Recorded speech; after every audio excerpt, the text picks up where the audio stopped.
"We're using your mother-in-law's savings for this trip," Carol announced, her tone oddly casual. "It'll eventually become Tyler's inheritance anyway, so it's fine, right?"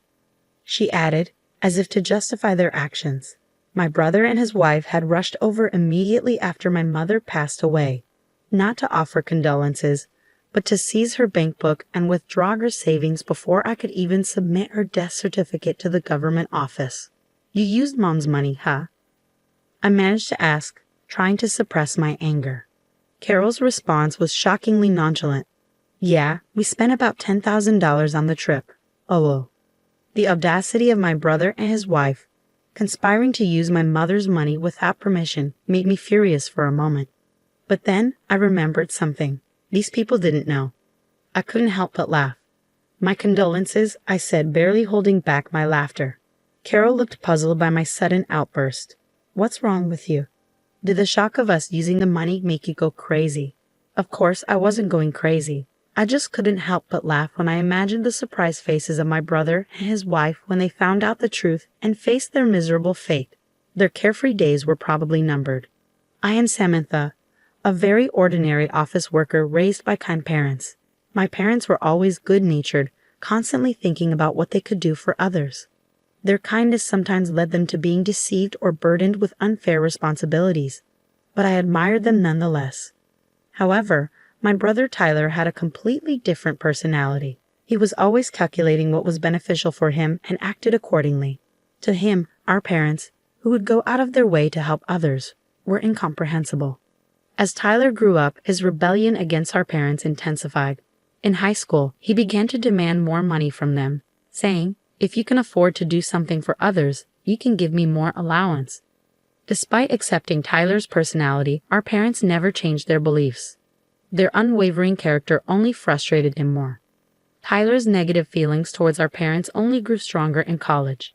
Taking advantage of the fact that our parents paid for his tuition, Tyler spent his college days partying and eventually failing a year, causing them trouble. Parents should naturally devote themselves to their children, right? Or can you only be kind to others but not your own family? Tyler would argue, justifying his selfish behavior. After graduating college, Tyler moved out and started living on his own. Although he left home without notice, he complained. Living a decent life on his first paycheck seemed impossible for Tyler. He kept returning to our parents' house for living expenses before heading back to his own place. Concerned about him, our parents kept giving him money whenever he asked.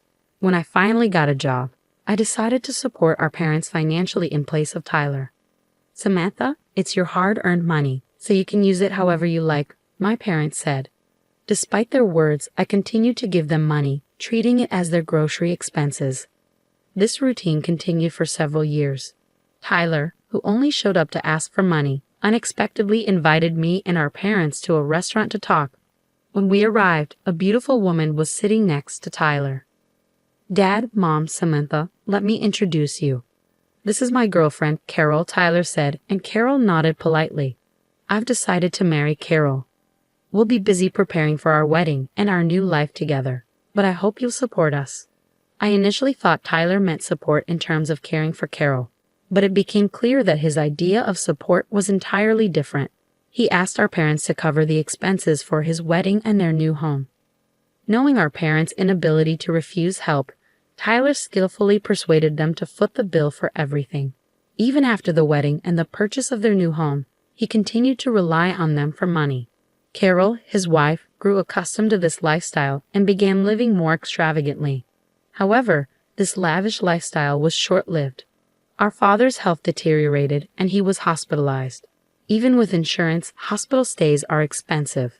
To ensure our retired parents wouldn't struggle financially, Tyler had to reconsider his reliance on them. I proposed to my brother that we both shoulder the burden of the hospital bills. "You've been living at home and receiving assistance from Mom and Dad, and you've had a fair share of financial support from them too, right? This is the time for us to step up and help them," I reasoned. But my brother didn't see it that way. "Why should I?" he retorted. "It's Dad's fault for not taking care of his health. He neglected himself while always helping others. That's his responsibility." Following that conversation, my brother stopped visiting our parents' house altogether. Neither he nor Carol, his wife, made a single visit to our father while he was in the hospital. It was my mother and I who desperately took care of him until he passed away. Even when we informed them of our father's death, they didn't offer any assistance with the funeral arrangements.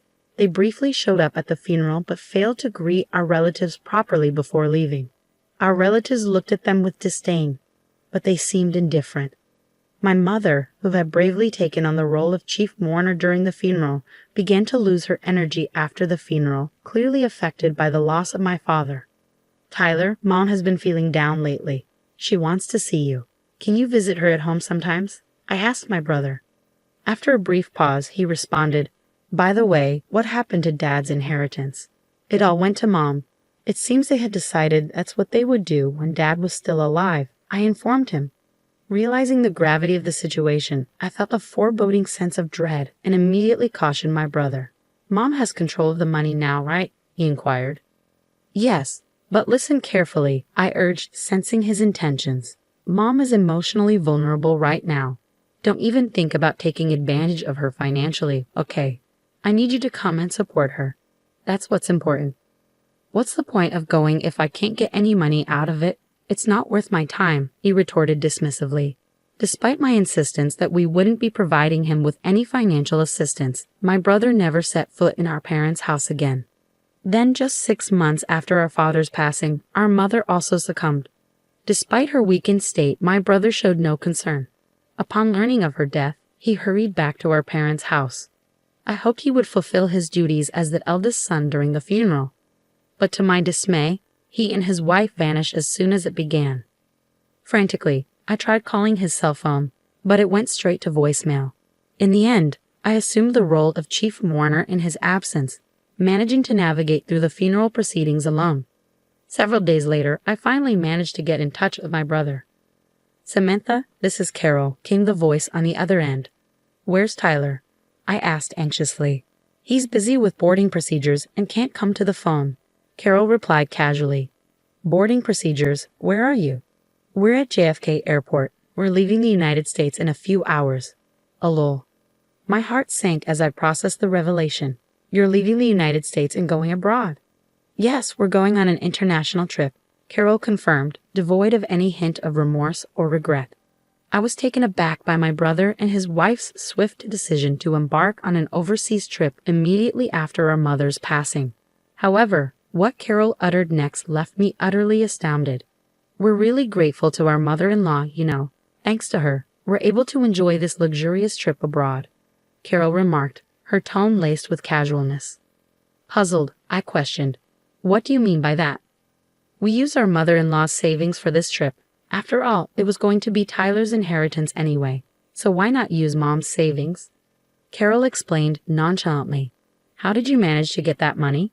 I inquired, my anger simmering beneath the surface. "We borrowed her bank book and seal when we visited her house. We knew we wouldn't be able to withdraw money once the death certificate was submitted, so we hurried," Carol confessed, revealing the true reason behind their rush to our mom's house after her demise. "So you used Mom's money," I stated, trying to contain my frustration. Carol's response was surprisingly blaze. "Yes, we've already spent $10,000 on trip expenses. It's a good thing Tyler's plan worked out." Initially, I was furious at the audacity of my brother and his wife for dipping into our mom's savings without permission. But then, a realization struck me. They didn't know. I couldn't help but chuckle inwardly. "Serves you right," I thought to myself. Perplexed by my sudden outburst of laughter, Carol questioned, "What's wrong with you? Did the shock of us using the money make you lose your mind? Tyler is the eldest son, so it's natural for him to inherit more, right?" I responded between laughs. "Sure, that's fine. I'll give up my inheritance so Tyler can inherit everything. That was your plan all along, wasn't it?" Upon hearing this, Carol's demeanor shifted to one of delight. "Oh my, you're quite understanding, huh? By the way, please make sure to arrange for all of Mama's mail to be sent to your house from now on." "Don't worry, it's a simple task. I'll let Tyler know," she concluded cheerfully before hanging up the phone. I didn't hear from my brother again until they returned from their trip. "Samantha, Carol told me you're giving up your inheritance," my brother stated as soon as he called. "Yes, but more importantly, did you handle the mail forwarding for Mom's mail?" I asked. "Yeah, I took care of it as soon as we got back, he replied. But to know you're not going to change your mind later, are you? You won't say you should have inherited after all? I inquired. Of course not. I still believe my decision was the right one, he'd affirmed confidently. Well, it's only right that I, the eldest son, inherit everything, he added with a chuckle before ending the call. However, a few weeks later, he called again, sounding panicked. There's a collection notice addressed to Mom in her mail. What's this about? He asked anxiously. Oh, is it from the bank? I speculated. Our parents always wanted to help people in need and would accept any requests, including financial ones. As we delved into the matter, it became apparent that our parents had accumulated substantial debt. The debt outweighed their savings, making inheritance a risky proposition that could potentially leave them in a dire financial situation. Did you know about this? My brother accused, his voice rising. You knew Mom had debt, right? Why didn't you say anything? There was no point. What you're saying is meaningless, I retorted. If I had known, I would have given up the inheritance too. That's impossible, he exclaimed. Why the hell is it impossible, Tyler? You took money from Mom's bank account to go on vacation, didn't you? I countered. So what? What does that have to do with giving up the inheritance? He shot back. It's a big deal. What you did is considered a tacit acceptance of the inheritance, I explained. It's a legal concept. Let me break it down for you so you can understand. I explained to my brother that by withdrawing money from our deceased family member's account for his own use before the inheritance process, it was legally seen as a tacit acceptance of the inheritance. I have never heard of such a thing, he rebutted. Of course not, I replied. Not many people would even consider using a deceased family member's savings for their own selfish desires, so it doesn't come up in conversation. You're just making stuff up because you want the inheritance for yourself. I have a lawyer friend, you know. They'll find out if you're lying, my brother threatened before abruptly ending the call. Later he called back, but this time, his bravado was replaced by a sense of resignation. Samantha, you were right. I can't give up the inheritance now, he admitted. It seemed his lawyer friend had given him the same answer I did. Finally understanding the gravity of the situation, my brother realized that he had inherited not just assets, but also the debt our parents had accrued. Despite his protests, it became clear that he was partially responsible for the financial mess, having frequently begged our parents for money without knowing the extent of their debt. Desperate to find a way out of his predicament, my brother attempted to persuade me. Hey, Samantha, our parents are gone, and it's just us siblings now, right? Isn't this the time to join forces? He proposed. What do you mean by join forces? I questioned, wary of his intentions. I think we should work together to pay back our parents' debt. Now's the time to show our filial piety, my brother proposed, his tone almost pleading. I sighed heavily at his selfish suggestion, which felt like too little, too late. What are you talking about? When Dad was in the hospital, I suggested we should help our parents together, but you pushed me away, I reminded him. I was busy at the time, he defended himself. Regardless of how busy you were, you didn't visit Dad in the hospital even once, and you didn't support our grieving mother afterward. I don't want to hear the words filial piety from someone like you ever again, I retorted, feeling a surge of frustration. With nothing left to say, I left my brother hanging. Have you ever done anything for someone else, Tyler? I know you took advantage of our kind parents, but there's no one who will help someone who can't do anything for others, even if they're family. But if you don't help me, Carol and I can't pay back the debt by ourselves. Are you going to abandon your brother? We're family, he pleaded desperately. When Dad was in the hospital, you abandoned him, saying it was his own fault for not managing his health. This time, using Mom's savings is your own fault. I countered, feeling the weight of disappointment settling between us. I regret that, okay? I've changed, my brother's voice pleaded through the phone. Have you? I still think you're just desperate to reduce your own debt. And even if you changed, the person you should apologize to is no longer in this world. It's too late. I interjected firmly, cutting him off before hanging up the phone.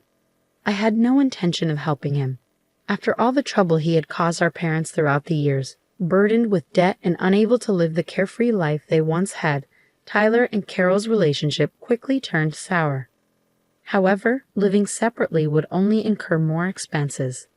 Unable to afford even the moving expenses, They had no choice but to continue their married life together, bickering all the while.